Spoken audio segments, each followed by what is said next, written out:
and still yet more, till we become worthy of union with you, and help us all to hold fast to Baba's daman till the very end. Avatar Meher Baba ki Jai. అవతార్ మెహర్ బాబాకి జై. ప్రీతం మెహర్ బాబా, నీవు ప్రసాదించిన ప్రవచన సారము గ్రహించవలసిన తీరులో గ్రహించి సదవగాహన చేసుకొని వాటిని మా జీవనములలో ఆపాదించుకొని నిజాయితీతోడను నిర్మల ప్రేమతోడను వాటిని ఆచరించులాగున మా అందరినీ ఆశీర్వదించు.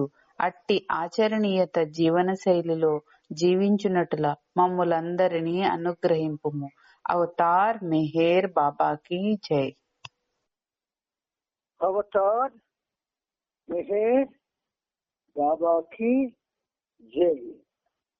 అందరికీ ప్రేమ పూర్వకమైనటువంటి జై బాబాలు. ఈరోజు కూడా ఆ ప్రియతముడు అతనితో సహజీవనం సాగించడానికి మనకి చక్కని అవకాశం ఇచ్చారు.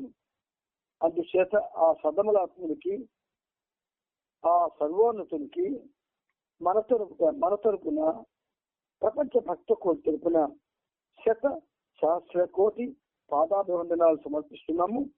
అలాగే మనం ఇందులో భాగంగా ప్రేమ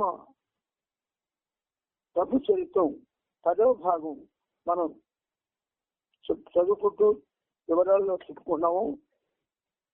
ఆ క్రమంలో 4372వ పేజీలో కింద నుంచి మీద పేరాలు ఆపుకున్నాం. ఇప్పుడు ఆ కింద ఉన్న 2 లైన్లతో ముందే వ్రాయించిన ఆ సందేశాలలో అన్నటువంటి ఆ లైన్ నుంచి శ్రీబాబు చదువుతారు. జాగ్రత్తగా ఎంత మెహరాబాద్లోనే ఉండాలనుకుంటాను. చాలా నిశ్శబ్దాన్ని పాటించి వినండి. అవతార్ మెహర్ బాబాకి జై. అవతార్ మెహర్ బాబాకి జై. ముందే వ్రాయించిన ఆ సందేశాలలో శాశ్వత జీవనము అనే సందేశంలో ఇలా ఉంది. ఆరంభము అంతము లేని సృష్టి అంతా పరిణామం చెందుతూ అపరిమిత స్థితి నుండి తిరిగి అపరిమిత స్థితికి తన ప్రయాణాన్ని సాగిస్తూ ఉంటుంది. ఈ ప్రయాణంలో చాలా మంది క్షణభంగురమైన వర్తమానంలో చిక్కుకుపోయి దాని చైతన్య సహితమైన అనగా ఎరుకతో లేదా చైతన్య రహితమైన అనగా ఎరుక లేకుండా ప్రతిక్రియల ద్వారా పరిణామం చెందుతారు. కొందరు వర్తమానంలోని ఈ క్షణభంగురమైన స్థితికి లోను కాకుండా నిస్సంగులై ఉండగలుగుతారు. కానీ వారి ఈ నిస్సంగత్వ స్థితి కేవలం బుద్ధితో సాధించినదే. అందువల్ల తమ పరిమితమైన బుద్ధి పరిధిలో మాత్రమే వారు స్వేచ్ఛను అనుభవిస్తారు. పరిమితమైన బుద్ధి అది పనిచేసే పరిమితులకు లోబడి గతాన్ని అర్థం చేసుకోవడానికి లేదా భవిష్యత్తును ఊహించడానికి సాధ్యమైనంత వరకు ప్రయత్నిస్తుంది. అట్టివారు తమ గతానుభవాన్ని దృష్టిలో పెట్టుకొని మరియు తెలియని భవితకు సంబంధించిన సాధ్యాసాధ్యాలపై ఏర్పరచుకున్న అవలోకనను దృష్టిలో పెట్టుకొని జరుగుతున్న వర్తమానాన్ని రూపుదిద్దడానికి ప్రయత్నిస్తారు. కానీ ఆది అంతము లేని విషయరాశిని గ్రహించే సామర్థ్యం పరిమితమైన బుద్ధికి లేదు. తత్ఫలితంగా ఏర్పరచుకున్న దృక్పథం ఎంత గొప్పదైనా అది పరిమితం, పాక్షికం, అసంపూర్ణంగానే ఉంటుంది. ఇంకా చెప్పాలంటే అది తప్పుగా కూడా ఉండవచ్చు. ఆ కింద కూడా చదివిన చెప్పుకుందాం.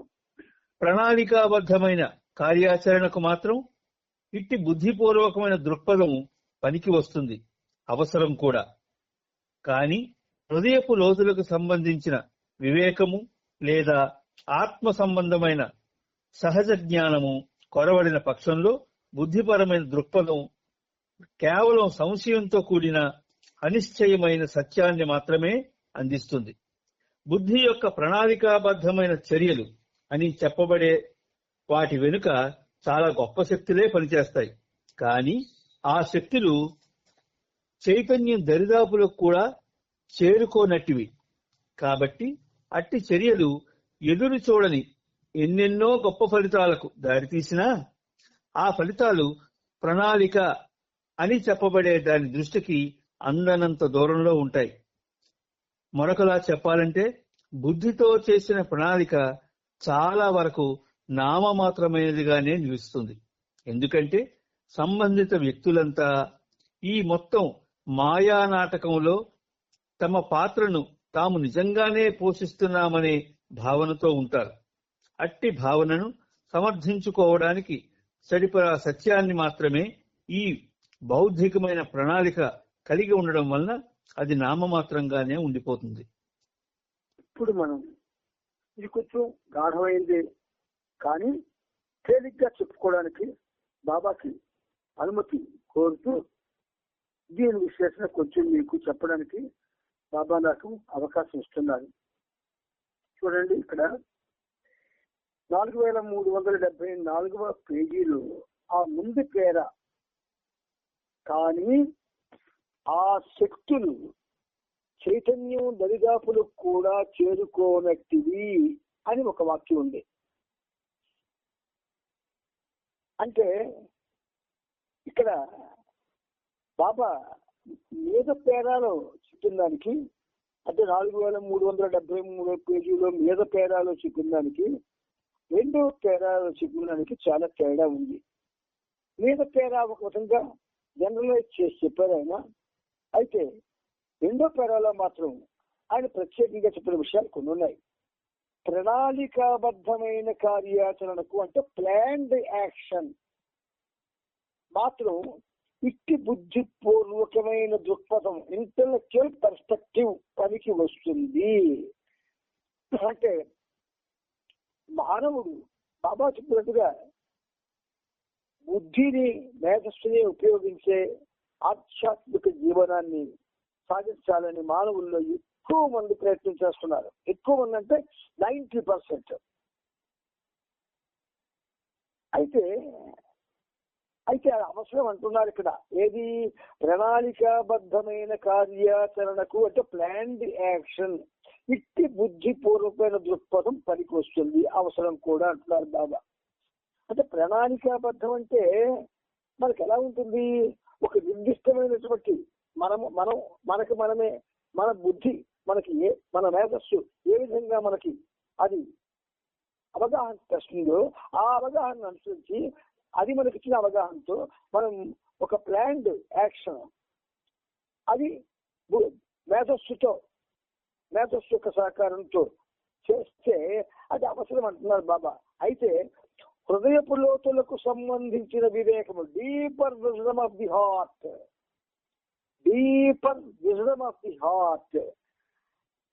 హృదయపు లోతులకు సంబంధించిన వివేకము. ఆ హృదయపు లోతులంటే ఏమిటో మనకందరికీ తెలియదు. హృదయం అన్న పేరు మాత్రం మనందరికీ బాగా తెలుసు, లోతులు ఏమిటో మనకు తెలియదు. కానీ బాబా ఏం చేశారు? అలాంటి అర్థం కాని విషయాల్లో చిన్న ఆయన ఒక అవకాశం ఇచ్చారు. మీ హృదయాల్లో ప్రేమ కొలను నేను నింపాను అన్నాడు ఆయన. హృదయాల్లో అంటే అందరికి, ఇండివిజువల్ గా, all hearts of the individuals ప్రేమ కొలను నింపానన్నాడు. సాధారణంగా ఆ హృదయంలో ప్రేమ కొలను గాని ఆయన ఆ విధంగా ఉంచినట్లయితే అది ప్రేమ కొలను. ఏమాత్రం దాని యందు శ్రద్ధ చూపినా, ఆసక్తి చూపించినా దాని యొక్క ఉనికి తెలుసుకోవడానికి అవకాశం ఇస్తుంది అది. అంతేత ఏమంటున్నారు బాబా?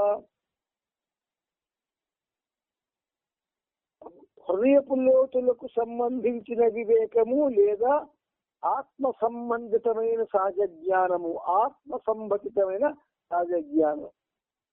అంటే చాలా మంది తమతో తాము కాకుండా, తమ శరీరంతో కాకుండా ఆత్మతో సంబంధం పెట్టుకుంటారు కొంతమంది.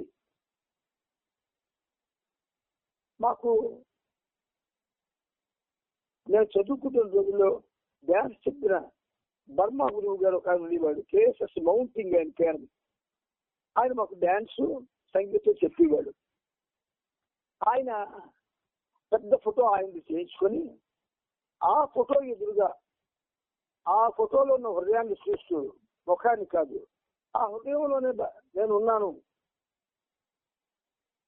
భగవద్ రూపంతో అన్న ఒక అవగాహనతో ఆయన ఫోటోని ఆయనే ఆరాధన చేసేవాడు. మొదట్లో ఆయన దగ్గరికి ఈ సంగీతం డాన్స్ నేర్చుకోవడానికి వెళ్ళిన మేము ఆశ్చర్యపోయి, అప్పటికి జస్ట్ ఆయన 10th class స్టూడెంట్, నాకేంటర్థం అవుతుంది అలా చేసిన పని, నాకేంటర్థం అవుతుంది. కానీ ఆఖరికి ఒక రోజు ఆయన్ని ఎవరికి చదువు లేకపోతే నాకు ఉండేదండి చదువు, మౌంటింగ్ మాస్టర్ మీ ఫోటోని ఆరాధిస్తున్నారు, మరి మిగతా ప్రపంచం అంతా దేవుళ్ళ ఫోటోలను పెట్టి ఆరాధిస్తున్నారు, గుళ్ళకి వెళ్ళి ఆరాధిస్తున్నారు, మీరేంటి మీ ఫోటోకి మీరు ఆరాధిస్తున్నారు అని అడిగితే, సింపుల్ గా నీకు చెప్తాను రా, నీకు నేను డాన్స్ సంగీతం చెప్తున్నాను, అవి నాలో ఎక్కడున్నాయని అడిగాడు. నాలో ఎక్కడున్నాయి అని అడిగాడు. నేనే చూపిస్తాను, నేనే చెప్తాను. ఆయన ప్రశ్న సరైన సమాధానం చెప్పకపోతే ఫోన్ అయిపోతాను నేను. అందుకని అది ఎక్కడున్నాయంటే నేను చెప్తాను మాస్టారు. కానీ ఒకటి, మీరు కూడా అవి నేర్చుకున్న తరువాత గురువు అయ్యారు కనుక, గురువు అయిన తరువాత బహుశా అవి మీ యొక్క సేవలో ఉండి ఉంటాయి, సేవ చేద్దామనే తలంపులు. ఆ సేవ ద్వారా మాకు అవి అందుతున్నాయి. సేవను చేయాలనేటువంటి ఒక బలీయమైనటువంటి వాచ్యమైన ఉన్నందువల్ల ఆ వాచ్యం ద్వారా మాకు అందుతున్నాయి. దానికి మరొక పేరు నేను పెట్టలేను అన్నాడు. అంటే ఇలా భుజం తట్టి సమాధానం బాగుందిరా, కానీ ఏదైతే నువ్వు అక్కడి నుంచి అయితే నేను పని చెల్లుతున్నావు దానికి హృదయానికి సంబంధం ఉంది అన్నారు. అంటే ఆత్మ సంబంధితమైన సహజ జ్ఞానం అనేది clear intuition of the spirit. Spirit అంటే ఆత్మ, దాని యొక్క క్లియర్ ఇన్ట్యూషన్ అంటే సహజ జ్ఞానం. క్లియర్ ఇన్స్టిట్యూషన్, స్వచ్ఛమైనటువంటి సహజ జ్ఞానం, ఆత్మ యొక్క స్వచ్ఛమైన సహజ జ్ఞానం, ఆత్మ సంబంధితమైన సహజ జ్ఞానము అన్నారు బాబా. సో కొనబడిన పక్షంలో బుద్ధిపరమైన దృక్పథం అంటే ఇంటలెక్చువల్ పర్స్పెక్టివ్ కేవలం సంశయంతో కూడిన అనిశ్చయమైన సత్యాన్ని మాత్రమే అందిస్తుంది.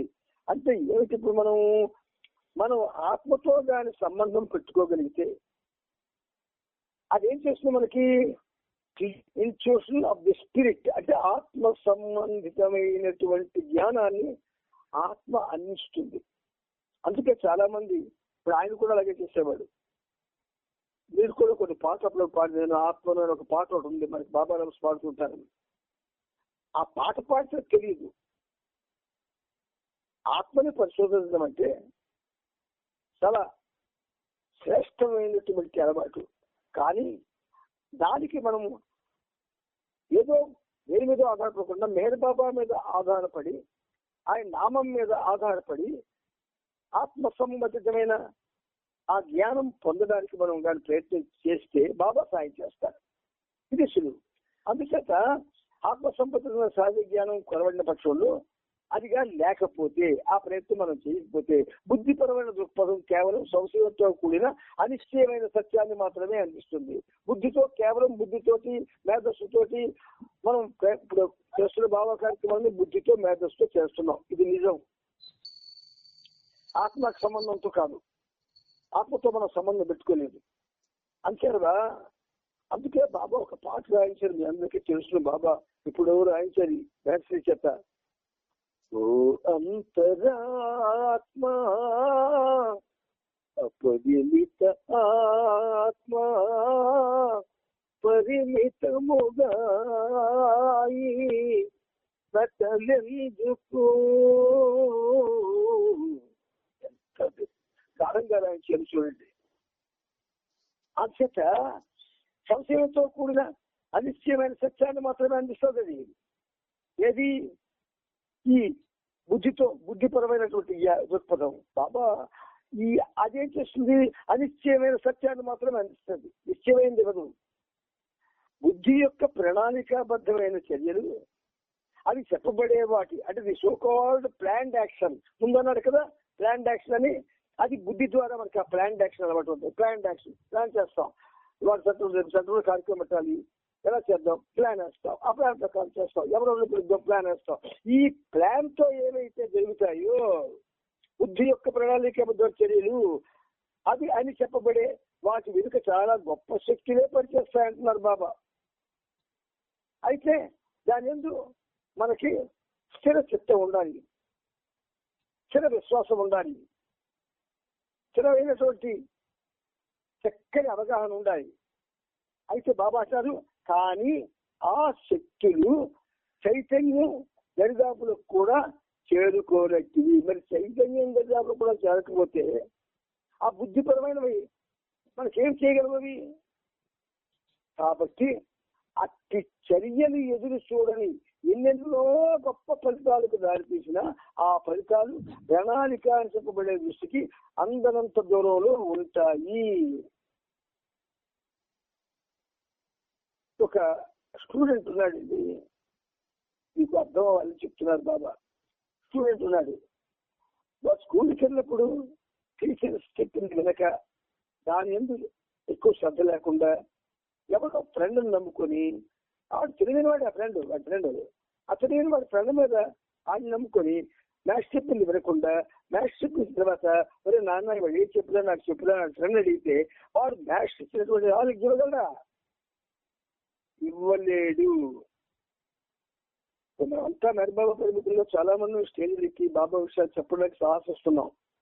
కానీ ఆ సాహసం అనేది బుద్ధి ప్రమేయం లేకుండా, మేధస్సు ప్రమేయం లేకుండా ఇవ్వగలుగుతున్నామా? లేదు.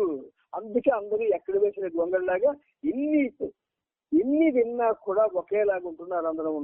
అందరం ఒకేలాగా ఉన్నాం. అందుచేత ఆ ఫలితాలు ప్రణాళిక అని చెప్పబడే దాని దృష్టికి అందరంత దూరంలో ఉంటాయి. మరొకలా చెప్పాలంటే బుద్ధితో చేసిన ప్రణాళిక చాలా వరకు నామమాత్రమైనదిగానే నిలుస్తుంది. అందుకే 1969లో బాబా బాడీ డ్రాప్ చేస్తే నేటికి అంటే ఈ 2026 నాటికి ఎన్ని వేల సహవాసాలు జరిగాయో ఒక్కరిలో కూడా చైతన్యం కలగలేదు. ఒక్క వ్యక్తిలో కూడా ఆయనలో యథార్థమైన ప్రేమ రగులు కలుపుబడలేదు.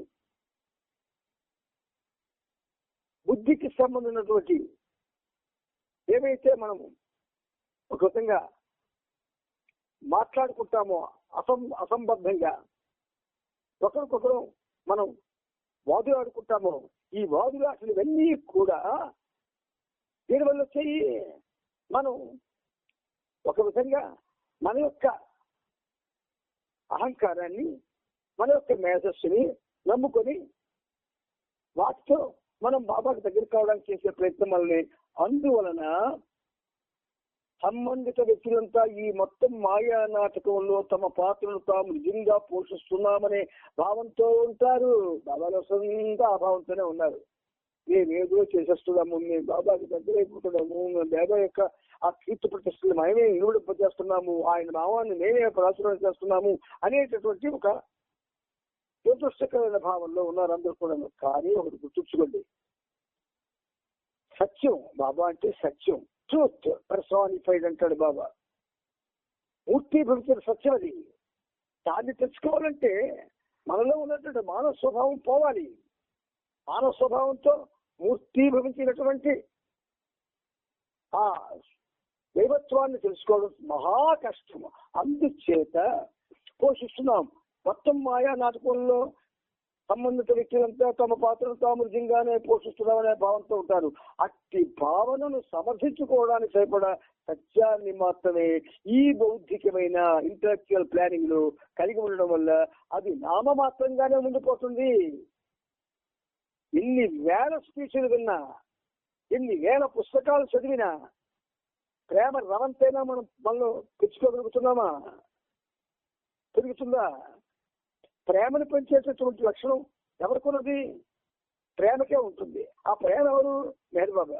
ఆయనతో సంబంధం లేకుండా తదితర సంబంధాలతో మనం చేసే ఏ చర్యలైనా మనకి ముందుకు తీసుకువెళ్ళలేవు, సరైన అవగాహన ఇవ్వలేవు, మనకేదో ప్రగతి సాధిస్తున్నామన్న భ్రమలో మాత్రమే ఉంచుతాయి. ఇది నానా ముందుకెళ్ళానా వాస్తవానికి.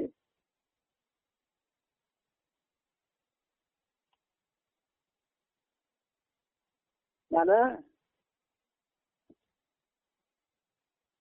వాస్తవానికి పరిణామం చెందుతున్న సృష్టిలోని ప్రతి విషయము కేవలం భగవంతుని అనంత శక్తిచే ప్రభావితం కావింపబడుతుంది. భగవంతుడు శాశ్వత మౌనంలో తన కార్యనిర్వహణ గావిస్తాడు. అంతేగాక ప్రపంచమనే ఈ జగన్నాటక రంగస్థలంపై ఉన్న చాలా మంది పాత్రధారులకు ఇసుమంత శంక అంటే అనుమానం కూడా కలగని రీతిలో, ఎవరికీ తెలియని రీతిలో, ఎవరి భావనకు అందని రీతిలో భగవంతుడు ఈ విశ్వ అవధిక వెనుక నుండి తన విశ్వకార్య నిర్వహణ చేస్తూ ఉంటాడు. పరమ గురువుల కృప ద్వారానో లేదా భగవంతుని అనుగ్రహం ద్వారానో కొంతమంది తమలో నిబిడీకృతమై ఉన్న దివ్య ప్రేమ అనే ప్రవాహాన్ని వెలికి తీయడంలో విజయం సాధిస్తారు. ఆ దివ్య ప్రేమే అనంత దివ్యత్వం పట్ల ఖచ్చితమైన అపరిమితమైన అవగాహన కలిగేటట్లు చేస్తుంది.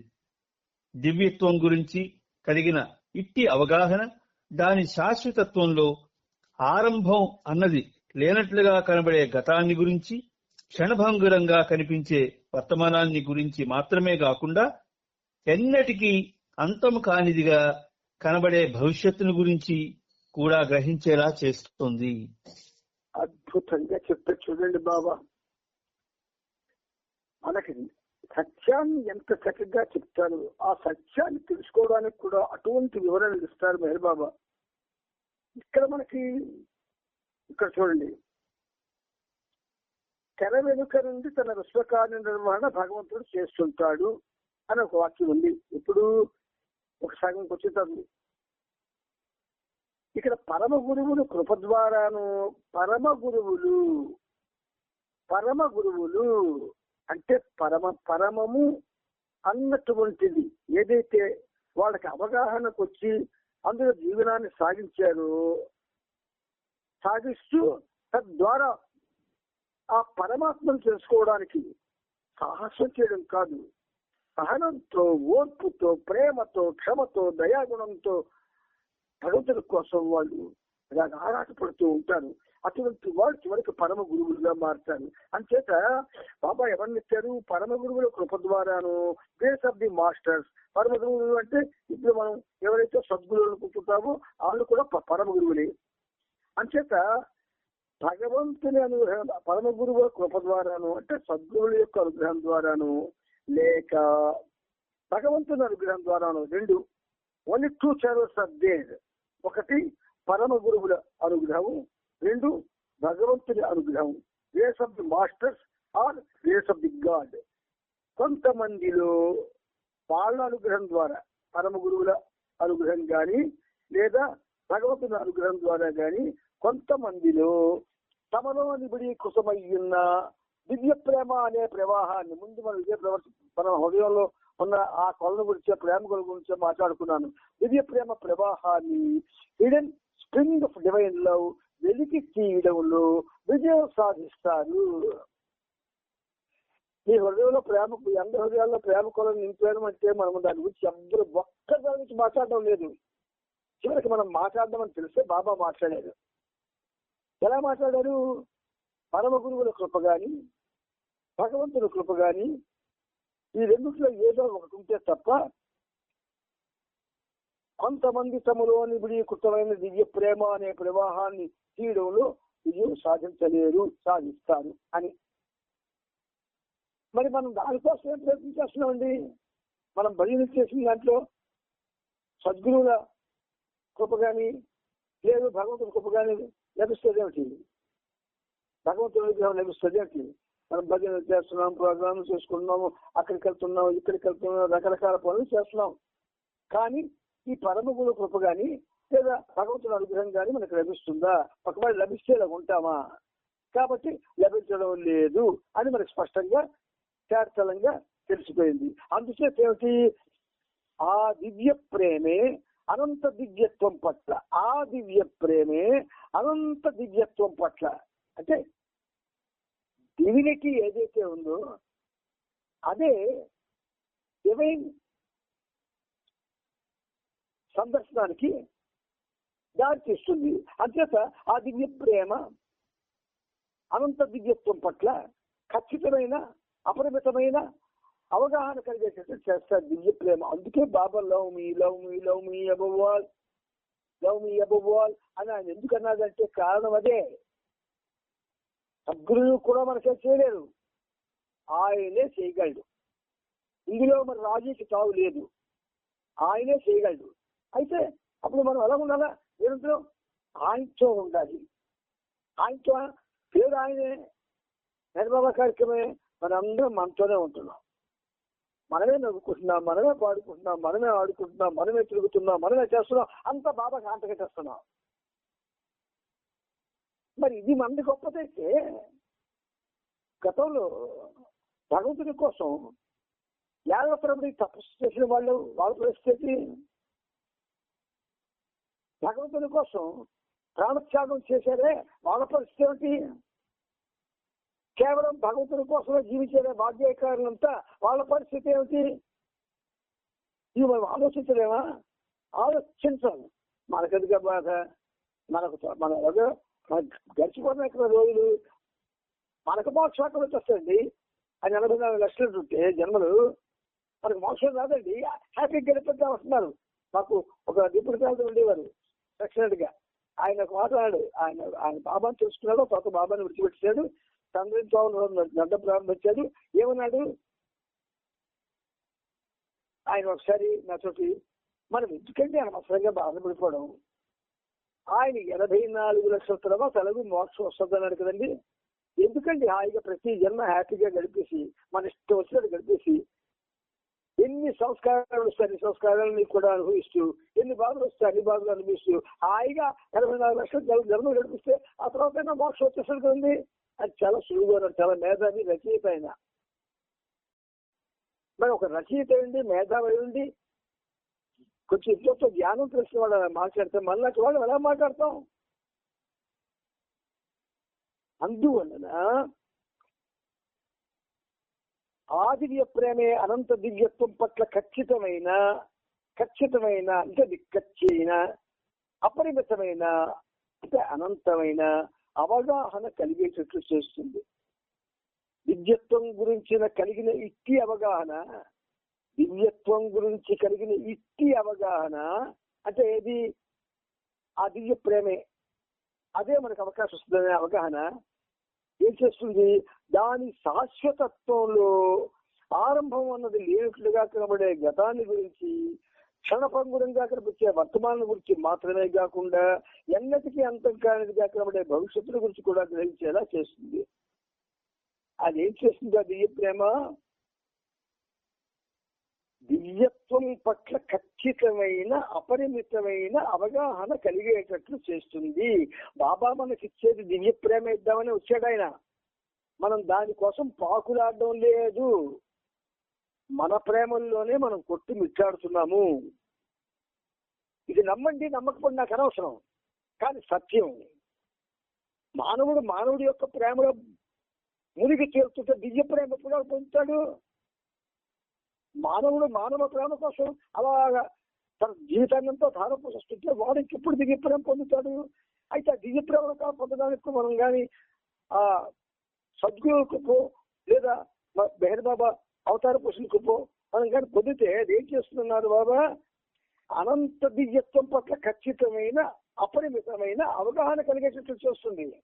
ఆ చేయడం అనేది మన బాబా ప్రేమికుల లోకంలో ఎవ్వడూ చేయలేడు. ఫలానా వాడు చేస్తాడండి అంటే నేను వెళ్ళి వాడి పాదాలు పట్టుకొని వాడి పాదసేవ చేసి ఆ దివ్య ప్రేమను పొందడానికి ప్రయత్నం చేయడానికి సిద్ధంగా ఉన్నాను. ఎవరు అందుచేత దివ్యత్వం గురించి కలిగిన ఇట్టి అవగాహన గమ్మత్ ఏంటంటే ఈ దివ్యత్వము శాశ్వతత్వంలో ఆరంభం అన్నది లేనట్టుగా కాబట్టి గతాన్ని గురించి అది ఎలా మనకు కనిపిస్తుంది, అవగాహన కలిగిస్తుంది?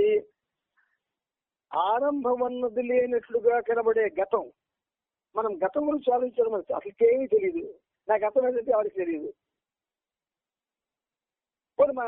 నా చావు ఎప్పుడంటే ఆవిడకి తెలియదు. నాకు దేవుడు లభించాడా ఎవరికి తెలియదు. నేను దేవుడు అంటే అవగాహన చేసుకున్నానా ఎవరికి తెలియదు. కానీ దివ్యత్వం ఏం చేస్తుందట, శాశ్వతత్వంలో ఆరంభం అన్నది లేనట్లుగా కనబడే గతం, దాని గురించి క్షణభంగురంగా కనిపించే వర్తమానం గురించి, ఈ రెండింటి మీద కాకుండా ఎన్నటికీ అంతము కానిదిగా కనబడే భవిష్యత్తును గురించి కూడా గ్రహించేలా చేస్తుంది. ఇంత గొప్పది దివ్య ప్రేమ, డివైన్ లవ్. మనం ఆ డివైన్ లవ్ కోసం ఏం చేస్తున్నాం చెప్పండి? What we are doing to get that divine love? Nothing. Divine love మనకు అక్కర్లేదు, హ్యూమన్ లవ్ కాదు. హ్యూమన్ లవ్ చాలు. ఆ హ్యూమన్ లవ్ లో హ్యూమన్ బీయింగ్స్ గా హ్యుమానిటీతో మనం జీవిస్తాము, భజనలు చేసుకుంటాము. ఇది కామెంట్ కాదు, సత్యం. ఎవరి గుండె మీద వాడు చెయ్యేసుకొని ఒక్కసారి బాబా చెప్పిన మాటలు మనం గ్రహించామా లేదా, ప్రయత్నమైనా చేస్తున్నావా లేదా అని ఆలోచించండి. బాబా ప్రేమికులే 60 ఏళ్ళు ఉన్నారు, 70 ఏళ్ళు ఉన్నారు. మరి నేను ఈ పనిముట్టు అయితే 76 ఏళ్ళు వచ్చేసాయి. దీన్ని ఎప్పుడైనా తెలుసుకోలేకపోయినది. నిరంతరం ఆయనతో ఉంటున్నా కూడా ఎక్కడో ఏదో అడుగుతుంది. అందువల్ల మనకి దివ్య ప్రేమని పొందాలంటే మెహర్ బాబా ఒక్కరే ఇవ్వగలరు. ఇది మీరు ఖచ్చితంగా తెలుసుకోండి. ఇప్పుడు మనం ఏం చేస్తామంటే యాక్చువల్గా మనకు ఆ ముందు చెప్పుకున్నాం కదా, ఈ దిగువ ఒక 2 లైన్లు ఉన్నాయి.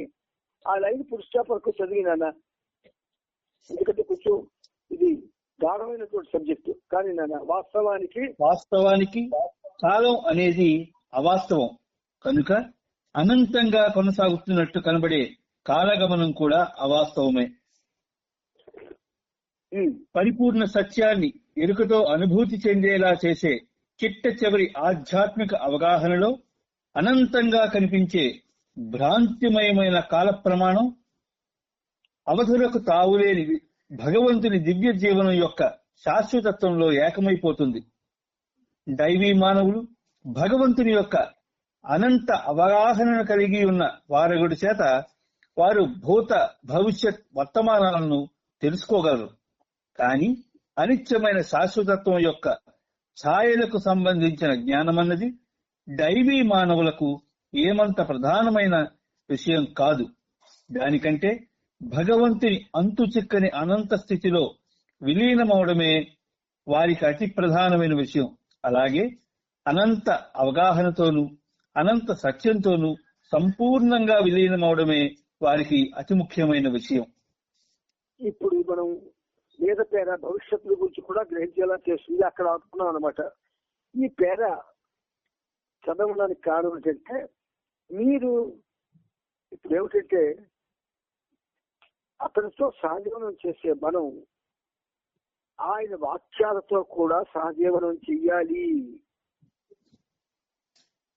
ఆయన ప్రామాణికమైనటువంటి వచనాలతో కూడా మనం సహజీవనం చెయ్యాలి. మనతో మనం చేయడం కాదు, బాబా మాటల్లో ఉన్న సత్యాలతో కూడా సహజీవనం చెయ్యాలి. దానికి ప్రయత్నం చేయాలి. రాధ కృష్ణుడి కోసం పరితపించేది. ఇనీషియల్ గా ఎక్కడున్నాడా అని ముందు వెతికేది. పుట్టళ్ళు, కోటళ్ళు, పూదోటళ్ళు, ఎక్కడెక్కడో ప్రదేశాలు, ఇవంతా వెతికేది. ఎక్కడ కనబడి పడికాడు. తీవ్రమైనటువంటి మనస్తాపానికి లోనై, కృష్ణ నీ కోసం నేను ఎంత తిరిగానయ్యా, ఇవాళ చూడు కాళ్ళు ఎలా ఎర్రగా కందిపోయావు, నా ముఖం చూడు ఎలా వాడిపోయిందో, కనికరం లేదా నీకు అని అడిగేది. అప్పుడు మురళి వాయిద్యం వినబడేది, మురళీనాదం వినబడేది. అంటే మనిషి కనబడేవాడు కాదు, గుర్తుంచుకోండి. యశోద కృష్ణుడి గురించి ఇంట్లో ఏసీ తెచ్చేటప్పుడు పోయింది, పిల్లడు రాలేదు అని వెతుకుతూ అందరితో చెప్పి, ఎందుకంటే కొంచెం పెద్దవాళ్ళు కదా వాళ్ళ ఆ గోకులంలో పెద్దవాళ్ళు యశోద ఫ్యామిలీ, కాబట్టి అందరినీ పంపించి అన్ని చోట్ల పంపించి వెతికించేది ఎక్కడ చూసామని. కానీ ఎక్కడ ఉండేవాడు? అక్కడే యశోదమ్మ ఇంట్లోనే ఉండేవాడు, కనబడేవాడు కాదు. దివ్యత్వము అలాంటిది. మానవత్వంలోనే దివ్యత్వం కలిసి ఉన్నది. మానవత్వంలోనే దివ్యత్వం కలిసి ఉన్నది. అదేగా లేకపోతే మానవుడికి మోక్షార్హత ఉండదు. ఇది మీరు గ్రహించండి. మన తత్వంలో మార్పు రావాలా? ఆ మార్పు రావడానికి మనం ఏం చేయాలి? బాబా చెప్పినటువంటి ఆ దివ్య ప్రేమ కోసం తాతాలాడుతూ ఉండాలని అవతార్ మెహర్ బాబాకి రేపు ఆ ప్రేరణ చెప్పుకుందాం. జై బాబా.